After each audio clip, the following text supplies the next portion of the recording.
Vous écoutez Europe 1, il est 8h18. L'interview politique d'Europe 1, Jean-Pierre Elkabbach, vous recevez ce matin Jean-Louis Debré, président du Conseil constitutionnel. Messieurs, c'est à vous. C'est un grand jour pour la Constitution de 1958 et pour vous. Bienvenue Jean-Louis Debré, bonjour. Bonjour.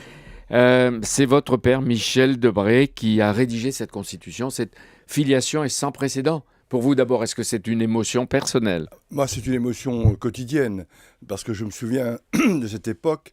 La grande préoccupation et angoisse de mon père était que cette constitution dure. Et d'ailleurs, à l'époque, on expliquait qu'elle ne durerait pas, qu'elle ne dépasserait pas la période du général de Gaulle. Et 55 ans après, cette constitution est là. Vous aviez quel âge à l'époque ? J'avais pas encore 14 ans. Vous savez ce que dit ou ce qu'écrit Édouard Balladur sur le livre Événements qui est consacré aux 3 derniers mois de Georges Pompidou, de votre père.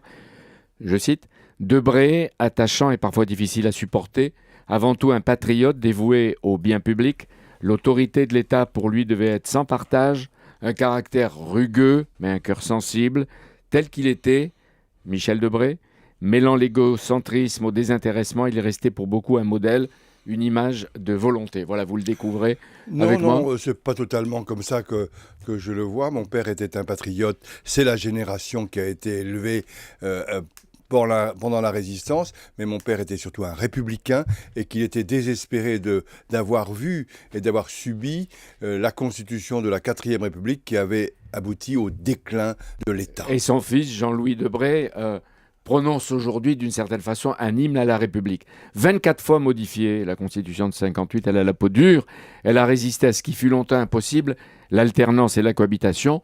On peut dire que depuis François Mitterrand, la gauche a accepté et défendu la Constitution du général de Gaulle. Oui, et avec Mitterrand, puisque Mitterrand lui-même, après l'avoir combattu, l'a accepté et l'a probablement été un des 7 présidents de la République à l'avoir, après de Gaulle, le mieux appliqué. Ce matin, pour le 55e anniversaire, vous avez invité tous les présidents de la République vivants. Jacques Chirac, il ne sera pas là, on le comprend. Mais Nicolas Sarkozy, Valéry Giscard d'Estaing ? Non, ils ne viendront pas. Suspense ? Non, vous savez que non. Oui. Hein ? Non. Oui, je pense qu'ils ne viendront pas. Le président François Hollande prononcera un discours. Il va en profiter sans doute pour appeler l'autorité, les pouvoirs, la stature d'un président, les prérogatives et peut-être aussi sa dimension anormale. Un président de la République n'est jamais quelqu'un de tout à fait normal. J'espère qu'il montrera que la liberté n'empêche pas l'autorité. Et que justement, là où il n'y a pas d'autorité, il n'y a plus de liberté. Quel est le président de la République, Jean-Louis Debré, qui a le plus œuvré pour promouvoir la liberté justement des citoyens ?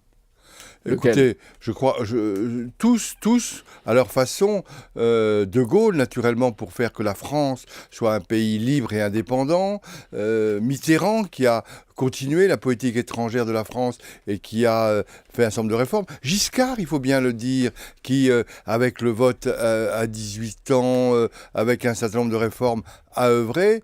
Sarkozy, qui a voulu la QPC, qui a abouti au succès. Les questions prioritaires de constitutionnalité qui donnent la priorité aux justiciables. Il faut savoir que, par exemple, aujourd'hui, le Conseil constitutionnel, a rendu, depuis 3 ans, autant de décisions que la moitié de celles rendues pendant 50 ans. Le Conseil constitutionnel a invalidé les comptes de campagne du candidat Nicolas Sarkozy. Est-ce qu'ils auraient été invalidés s'il avait été réélu président de la République ? Mais il n'y a aucun problème, puisque la loi, nous l'avons respectée. Nous sommes juridiction d'appel. Il y a eu une décision. Oui, naturellement. Est-ce que vous êtes sûr que d'autres candidats au président élus avaient toujours leur compte exact ? Par exemple, Jacques Chirac ou Édouard Balladur ? Ce n'est pas mon problème. Moi, je suis une juridiction. J'ai été saisi d'un appel, d'une décision de la Commission nationale de contrôle. Je n'ai pas à penser ce qui était avant. Depuis que je suis au Conseil constitutionnel, eh bien, il n'y a pas et il n'y aura pas de combine sur les comptes de campagne. J'applique la loi, c'est la mission du Conseil. Et donc, une fois validés par vous, par le Conseil constitutionnel, les comptes sont intouchables et définitifs. Absolument. Oui, absolument. La décision, nous avons rendu en appel la décision définitive. Pour tous les candidats ? Non, puisque nous sommes juridiction et juridiction d'appel, nous étions saisis que d'un appel, celui de M. Sarkozy. La question ne se pose pas pour Édouard Balladur. Mais c'était avant que j'arrive. Mais attends, il faut que je sois clair. Et effectivement, on dit qu'à ce moment-là, il y a eu... Mais je vous signale que ce n'était pas moi qui étais président Très bien. du Conseil Mais constitutionnel. vous avez dit que quand les comptes sont validés, ils le sont définitivement. Oui, mais aujourd'hui, parce que la loi, en 2005, a changé. Sont également invités aujourd'hui tous les premiers ministres, il y en a eu 19, tous les ministres depuis 1959, tous les vivants devraient se retrouver. Hein, combien ? Écoutez, il y a en vie 384 ministres ou secrétaires d'État sur les 579 qui ont été ministres de la République. Et hier soir à 18h, il y en avait plus de 205 qui avaient répondu qu'ils viendraient. Il y en a qui ont dû être surpris que vous les appeliez, que vous les invitiez. Mais il y en a qui ont été surpris et il y a surtout moi qui ai été surpris parce que certains noms m'avaient été sortis de ma mémoire. Oui, vous avez dit tout à l'heure que c'était un hymne à la République, où je l'ai dit. Quelle place vous accordez dans la République au Front National ? Écoutez, moi j'ai été élevé à la fois par ma famille du cœur, du sang et politique dans le pacte républicain. Il y a la République, parce que pour moi la République, ce ne sont pas simplement les institutions, ce sont des valeurs. Et ces valeurs, elles sont portées par un certain nombre de partis et pas par d'autres. C'est-à-dire que vous, le gaulo-chiracien, vous accueillez tous les républicains, à l'exception du Front National, qui ne représente pas ces valeurs. Pour vous. J'accueille tous les responsables politiques qui partagent les valeurs de la République. Vous publiez, Thomas, vous le montrez, Français, les 38 discours qui ont marqué la Ve République, sélectionnés par vous-même, Jean-Louis Debré. Le premier choisi, c'est le « Je vous ai compris » du général de Gaulle à Alger en 1958.